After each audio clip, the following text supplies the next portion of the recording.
വർഷങ്ങൾക്ക് മുമ്പ് പടുമരമേ, നിന്റെയൊക്കെ മുഖം മൂടിയുണ്ടല്ലോ. 11 വർഷം മുമ്പ് പടുമരം ഉമ്മൻചാണ്ടിയുടെ മുഖത്ത് നോക്കി പറഞ്ഞതാണ് ആശാവർക്കർമാർക്ക് 10,000 രൂപ ഓണറേറിയം കൊടുക്കണം.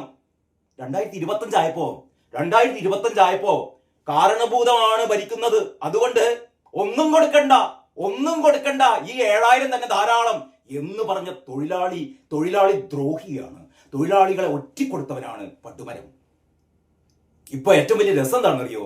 അതായത് ഒരു ഗതിയുമില്ലാതെ നിസ്സഹായനായ തോറ്റമ്പിയ